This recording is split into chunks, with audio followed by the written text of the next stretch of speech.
falar de mais um livro que é leitura obrigatória para vestibular da FUVEST, e não apenas da FUVEST, na USP, também é leitura obrigatória de muitas outras universidades do país. O livro é Claro Enigma, de Carlos Drummond de Andrade. Eu sou suspeita para falar que eu gosto muito de Claro Enigma, porque eu estudo a obra de Drummond. No meu pós-doutorado, eu sou uma pesquisadora de Carlos Drummond de Andrade. Mas eu acho que mesmo quem não esteja prestando vestibular, quem não leu Claro Enigma, que gosta de poema, precisa ler, porque é uma obra, se não a mais importante do Drummond, uma das mais importantes na sua trajetória como poeta.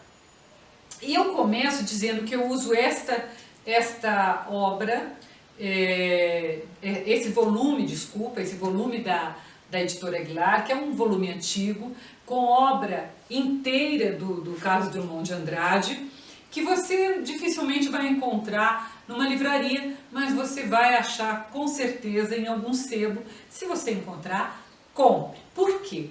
Porque é muito interessante quando a gente tem toda a obra de um escritor, da importância de Carlos Drummond de Andrade, considerado o nosso maior poeta. Claro Enigma é um livro de 1951, mas esse Drummond que vai escrever Claro Enigma, ele já está trabalhando um pouco esse seu estado de espírito no seu livro anterior, em novos poemas. E eu vou explicar por quê. Porque quando ele termina o seu livro anterior, o último texto do seu livro anterior, que é um livro de 1948, ele se chama justamente Enigma. E eu gosto bastante desse texto, porque ele diz que as pedras estavam caminhando, ainda andavam, quando elas veem alguma coisa que elas não entendem e que esta coisa as paralisa.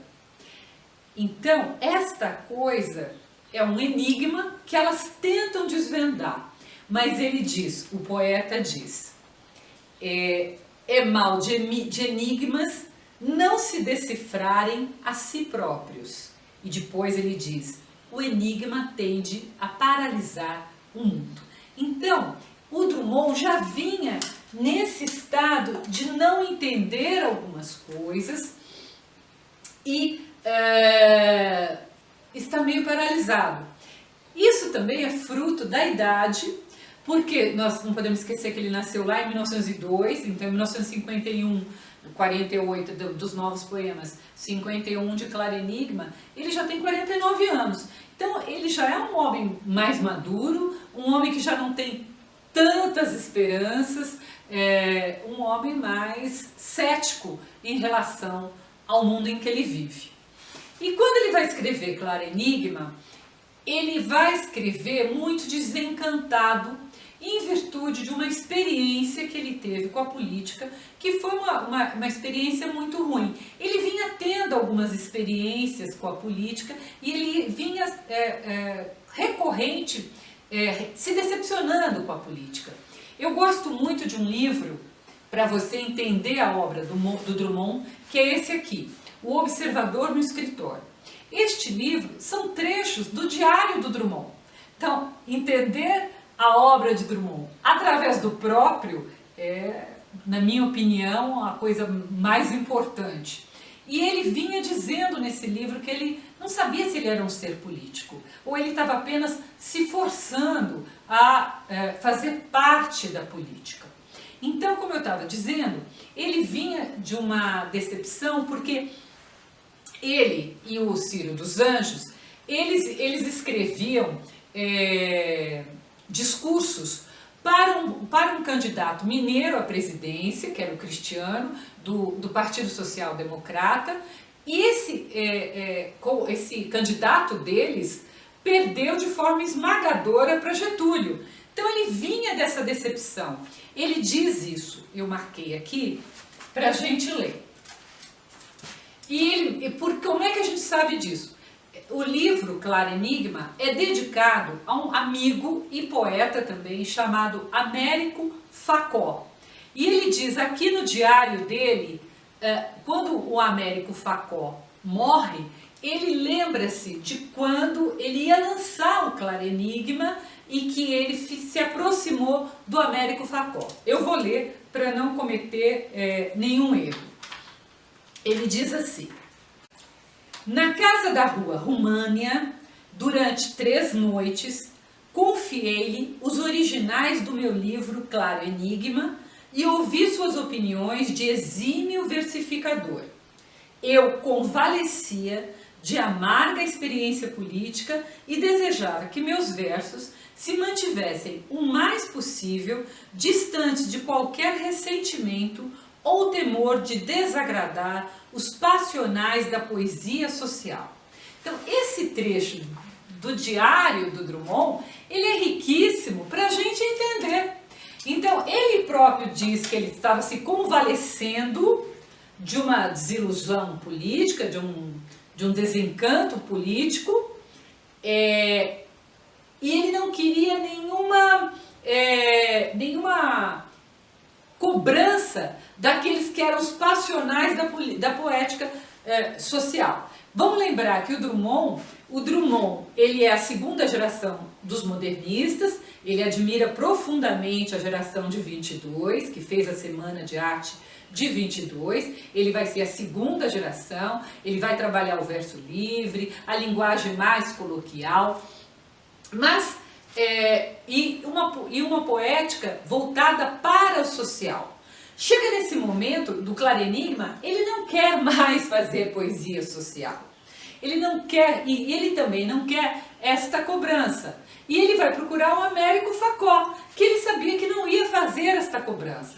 Então ele procura, porque ele mudou o tema, não é mais essa poesia social que ele vinha fazendo até então, e porque o Américo Facó, ele diz, um exímio versificador. Puxa, mas se ele ia escrever versos livres, não. Claro Enigma é uma obra de ruptura numa trajetória do Drummond. Por quê? Porque ele vai se preocupar muito com a forma em Claro Enigma. Ele vai trazer muito da forma clássica. Ele vai usar os sonetos. Lembramos o que é soneto? Sonetos são 2 estrofes de 4 versos, 2 estrofes de 4 versos e 2 de 3 versos. Ele vai se preocupar com uma linguagem mais erudita. O Claro Enigma vai conversar com outros textos eruditos, no que a gente chama de intertextualidade. Ele vai conversar com Camões, ele vai conversar com Dante, ele vai conversar com outros textos. Eu não vou entrar muito nesses outros textos, porque o tempo de YouTube é pequeno, senão você vai ficar cansado de ouvir a minha explicação. Mas então vamos voltar. É uma obra de ruptura, é uma obra de um momento de desencanto e que vai ter este nome, Claro Enigma. Ele já tinha dito que enigma tem um problema que eles não são explicáveis, eles não se explicam. Mas é uma coisa paradoxal, porque um enigma é algo obscuro, ok? Mas claro é o contrário de obscuro. Então, o que ele vai fazer no livro, no meu entender, o livro tem 6 partes, ele vai construir um enigma que está claro, se você prestar atenção, né? Como que você vai chegar a decifrar este enigma. Então, eu marquei aqui cada uma das partes do livro e nós vamos falar delas. A primeira parte, ela se chama Entre Lobo e Cão. Entre Lobo e Cão é uma linguagem, uma forma que aparece já em outro poeta e que é um pouco da coisa do claro e do escuro. É um pouco da ideia de que você está entre o lobo, esse animal que ninguém prende, esse animal independente, E o cão, esse animal submisso, faz referência ao verso do poeta português Sá Miranda, que entre lobo e cão, que é essa coisa de você estar nas trevas no meio do dia. Então, o livro começa com um poema que fala muito dessas trevas. O primeiro poema dessa primeira parte, Entre Lobo e Cão, ele se chama Dissolução. E ele diz: escurece, e não me seduz tatear sequer uma lâmpada, pois que aprouve ao dia findar, aceito a noite. Então, ele não vai procurar a lâmpada, ele não está disposto, ele está tão desanimado que a noite chega e ele aceita esta noite. Então, é um momento de treva. O livro começa nas trevas. Então, esta primeira parte, ela vai falar muito desse desânimo, muito dessa desilusão, muito desse sentimento de estar no escuro, de estar imobilizado, de não saber para onde seguir. A segunda parte, então nós temos aquela primeira parte que é a parte das trevas, e nós vamos para a segunda parte do Claro Enigma, que é notícias amorosas. Então, claro, como o próprio nome já diz, as notícias amorosas vão ter como tema amar, mas não é um amor alegre, é um amor um pouco triste, é um amor que faz muita referência ao amor da maturidade, que é autobiográfico, porque o Drummond viveu esse amor da maturidade, ele conheceu uma pessoa que foi sua amante durante muitos anos, né? E ele diz no final uma coisa que é bem ilustrativa dessa tristeza, porque ele diz: há que amar e calar, para fora do tempo arrasto os meus despojos, e estou vivo na luz que baixa e me confunde. Então veja, ele sai das trevas e aqui já há uma luz que baixa, ele já admite que ele está vivo e que essa luz que baixa o confunde. Então, estamos fazendo um percurso. Vamos para a terceira parte. Na terceira parte, que chama O Menino e os Homens, é uma homenagem aos poetas como Manuel Bandeira, Mário Quintana e Mário de Andrade. Então,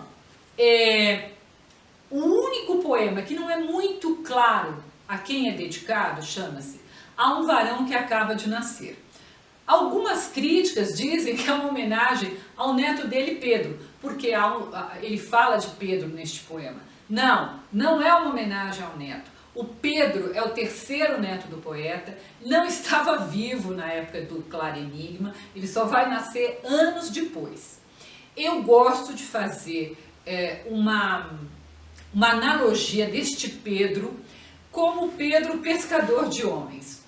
Isto é uma interpretação minha, tá? Então eu gosto de pensar no Pedro, que é um nome muito forte. A gente não pode esquecer que o primeiro Papa da Igreja Católica vai se chamar Pedro justamente nessa mensagem de pescador de almas, de pescador de homens. Então é um nome muito forte. E é um varão que acaba de nascer, pode ser qualquer homem. Por isso que a parte se chama O Menino e os Homens. Qualquer menino pode vir a se tornar um grande homem, tá? Então esse é meu entender da terceira parte. A quarta parte, ela se chama Selo de Minas. E aí ele vai trazer as cidades mineiras que lhe são tão caras. É muito forte a influência de Minas na obra do Carlos Drummond de Andrade. Então ele vai falar de Mariana, de Vila Rica, de Ouro Preto. E essa Minas que ele fala no final, que é o adubo da poesia do poeta, né? Então acho que é interessante, é como se ele fosse esse Drummond desiludido, desiludido mesmo com o amor, mesmo com esses poetas todos que ele teve a honra de conviver, ele vai buscar nessa Minas uma certa força, uma certa energia, é o adubo, ele se refere como adubo. A quinta parte, os lábios cerrados. Eu acredito que, como o nome já diz, cerrados são emudecidos, são lábios que não falam, Essa é a parte mais introspectiva, é a parte mais autobiográfica, porque ele vai buscar os seus mortos, os seus ausentes. Nesta parte há um poema extremamente longo, creio que o mais longo do livro, que é A Mesa, e ela termina, esse poema termina fazendo uma referência ao branco, à cor branca, à cor da alvura, à cor da ausência, né? Mas se você pensar nesta trajetória das partes, o branco já é uma cor. Então a gente vinha das trevas, passamos pela luz que baixa, agora estamos na cor branca, né? Na alvura do branco, e vamos para a última parte, que é a Máquina do Mundo. Na Máquina do Mundo, apenas 2 poemas. O poema que recebe o mesmo nome, A Máquina do Mundo, e Relógio do Rosário. Vou abrir um parênteses para falar de A Máquina do Mundo. A Máquina do Mundo foi eleito o poema mais importante do século XX por um grupo de críticos do jornal A Folha de São Paulo. Não é a expressão Máquina do Mundo não foi criada por Drummond. Eu falei que ele tem essa intertextualidade com textos mais eruditos em Claro Enigma, e Máquina do Mundo vai aparecer em Os Lusíadas de Camões. No canto 10 de Os Lusíadas, o Camões fala da Máquina do Mundo. Eu vou ler só um pedacinho.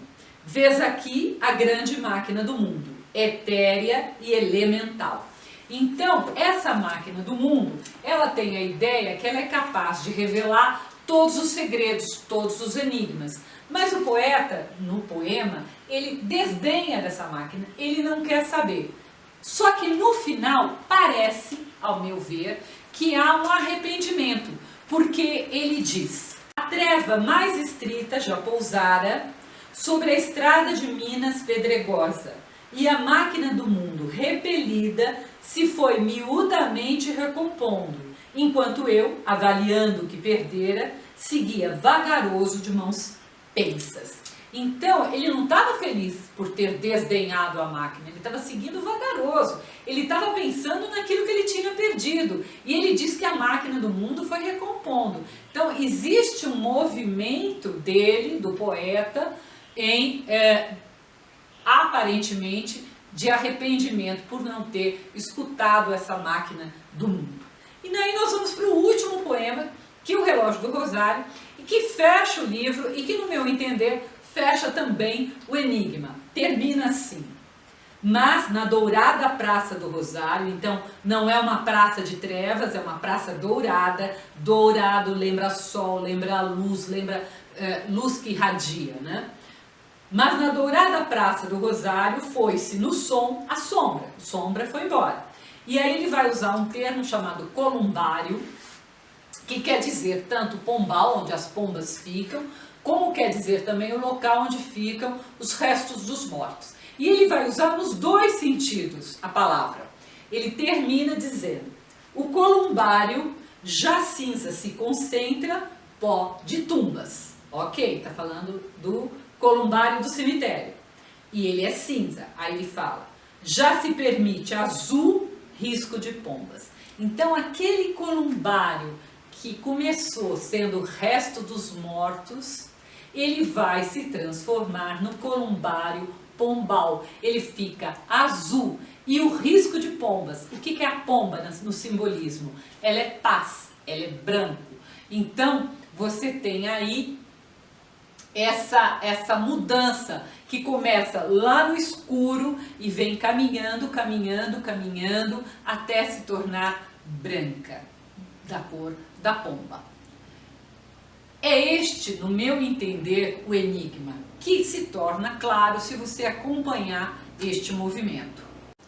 Ainda faltou dizer sobre a epígrafe. Ele usa, logo no início do livro, uma frase em francês, que é um verso do Paul Valéry, que diz: les événements m'ennuient, que quer dizer o quê? Os eventos me aborrecem, os eventos me irritam. Então é nessa toada que o livro vai sendo construído e que ele vai caminhando. E não deixe de se inscrever aqui no Biblion para que você saiba sobre as postagens de novos livros da FUVEST e de outros vestibulares também. Obrigada.